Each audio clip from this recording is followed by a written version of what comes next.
Titanic के बारे में तो आपने बहुत सुना और पढ़ा होगा। नहीं नहीं नहीं, हम फिल्म की बात नहीं कर रहे हैं, हम उस टाइटैनिक जहाज की बात कर रहे हैं जिस पर फिल्म बनी थी। दुनिया के सबसे बड़े जहाज के तौर पर विख्यात टाइटैनिक को डूबे हुए कुल 108 साल हो चुके हैं। लोगों को पता है कि उसका मलबा कहाँ है, लेकिन आज तक उस मलबे को समुद्र से निकाला नहीं गया। क्या आप जानते हैं कि आखिरकार ऐसा है क्यों? दोस्तों, पूरी धरती में 71% पानी है और 29% स्थल भाग है, यानी जमीन है। समुद्र वाला भाग इतना ज्यादा विशाल है कि जिसकी हम कल्पना भी नहीं कर सकते, और इसी विशालकाय समुद्र के नीचे हजारों रहस्य हैं जिसके बारे में हमें पूरी तरह पता भी नहीं है।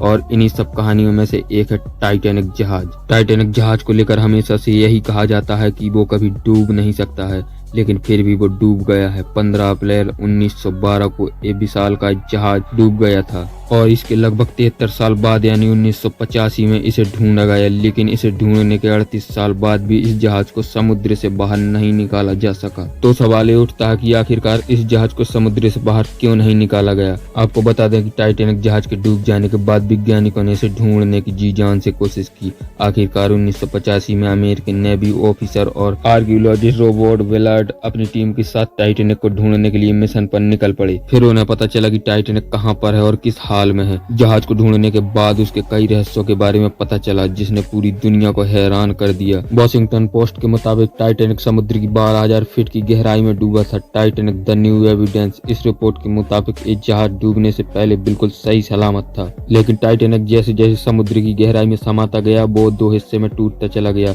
रिपोर्ट के मुताबिक टाइटैनिक आइसबर्ग से टकराने के बाद नहीं डूबा था, बल्कि जहाज में आग लगने के कारण डूबा था। और खोजकर्ताओं को जब इस जहाज का मलबा मिला तो उन्होंने पाया कि जहाज में मौजूद कई सारी चीजें वैसी की वैसी हैं। जहाज को बाहर निकालने की बहुत कोशिश की गई, लेकिन वैज्ञानिक जान गए थे कि उसे बाहर निकाल पाना लगभग नामुमकिन है। लेकिन हाईटेक सबमरीन और पावरफुल मैग्नेटिक टेक्नोलॉजी की मदद से शायद इसे बाहर निकालने की कोशिश की जा सके। इन सब कामों में बहुत सी मुसीबतों का सामना करना पड़ सकता है, जिसमें सबसे बड़ा कारण है टाइटैनिक का वजन। टाइटैनिक का वजन करीब 46,000 टन है, जो कि बहुत ही ज्यादा है। दूसरा कारण है पानी का दबाव, जो जहाज के वजन को कई गुना ज्यादा बढ़ा देता है। टाइटैनिक जिस जगह पर डूबा था उसकी गहराई बहुत ज्यादा है, यानी कि 12,000 फीट। वहाँ चारों तरफ अंधेरा ही अंधेरा है, सूरज की किरण तक नहीं पहुँच पाती, गुप्त अंधेरा छाया रहता है।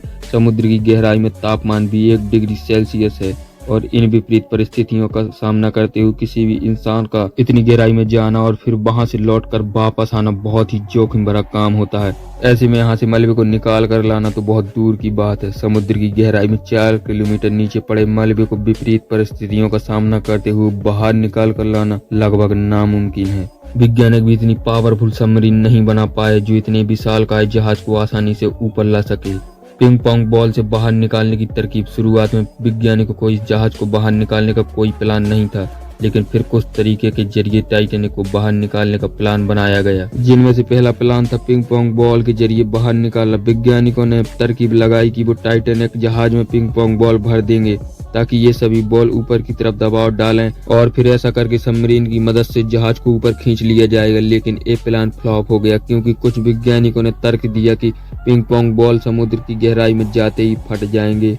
इसके बाद एक और तरकीब सोची गई, वो ये थी कि बड़े बड़े बलून को टाइटैनिक में बांधकर उसमें हीलियम गैस भर देंगे और फिर इससे ये जहाज अपने आप ही ऊपर आ जाएगा। लेकिन ये प्लान भी फ्लॉप हो गया, क्योंकि इतनी गहराई में लाखों बलून में हीलियम गैस भर पाना लगभग असंभव था। फिर वैज्ञानिकों ने तरकीब लगाई कि बर्फ की डेंसिटी पानी की तुलना में कम होती है और इसीलिए बर्फ पानी में तैरती है। उन्होंने सोचा कि किसी तरह टाइटैनिक के पास के पानी को बर्फ में तब्दील कर दिया जाए, तो ऐसा करके जहाज पानी के ऊपर तक आ जाएगा। इस तरकीब का आइडिया था अमेरिका के इंजीनियर जॉन पियरे का।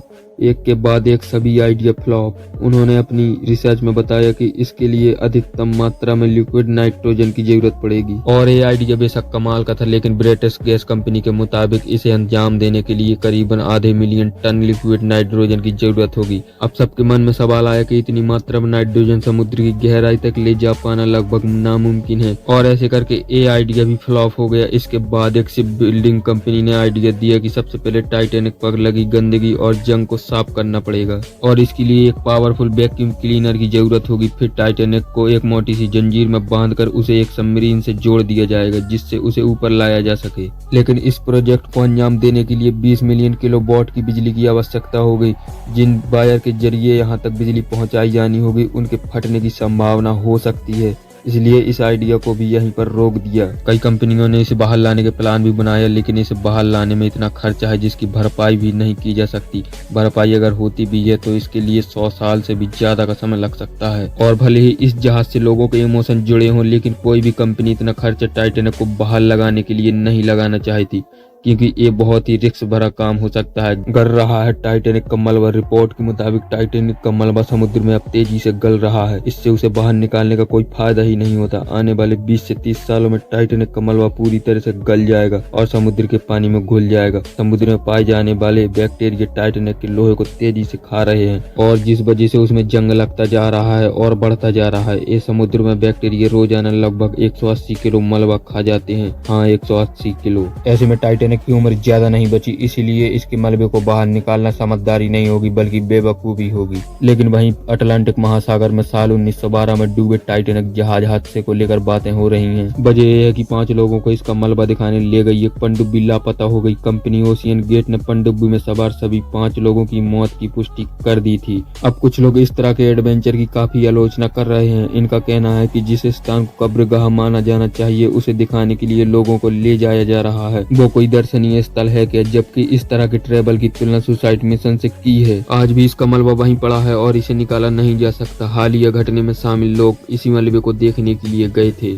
टाइटैनिक को लेकर यह कहा जाता है कि इसका डिजाइन कुछ इस तरह है कि अगर एक कमरे में पानी भर जाए तो दूसरे कमरे को डुबोया नहीं जा सकता। और हैरानी की बात यह है कि जहाज डूबने के इतिहास में पहला स्थान हासिल करने वाले टाइटैनिक का प्रचार करते वक्त कहा गया था कि ये जहाज कभी डूब नहीं सकता। वजह ये थी कि इसमें कई तहखाने थे जिन्हें वाटर टाइट दीवारों से बनाया गया था और कहा गया था कि तहखानों की 2 कतारों में पानी भरने की स्थिति में भी जहाज बिल्कुल नहीं डूबेगा। लेकिन फिर भी आज इन चीजों को लेकर बहुत से लोगों के मन में बहुत से सवाल रहते हैं। जैसे कि सबसे पहला सवाल ये रहता है कि क्यों डूबा कभी न डूबने वाला टाइटैनिक। इस जहाज की टक्कर एक विशाल का हिमखंड से हुई थी। उस वक्त एक तेज गति से अटलांटिक महासागर को पार कर रहा था और हिमखंड से टकराने के बाद जहाज डूब गया। इसमें पानी भरा और जिन वाटर टाइट कंपार्टमेंट की दीवारों को सुरक्षित कवच माना गया था वो नष्ट हो गई और करीब 5 वाटर टाइट कमरों में पानी भर गया। और ऐसा कहा जाता है कि उस वक्त का स्टील मजबूत नहीं था। जब जहाज की हिमखंड के साथ टक्कर हुई तो उसका ढांचा बदल गया और दरवाजे बंद नहीं हो पा रहे थे। तो दोस्तों, ये थी वो वजह जिस वजह से टाइटैनिक के मलबे को आज तक नहीं निकाला जा सका। टाइटैनिक के इस मलबे के बारे में आपका क्या कहना है नीचे कमेंट बॉक्स में जरूर बताएं। और साथ ही इसी तरह के इंटरेस्टिंग वीडियो के लिए चैनल को सब्सक्राइब करना न भूलें। धन्यवाद। जय हिंद, जय भारत।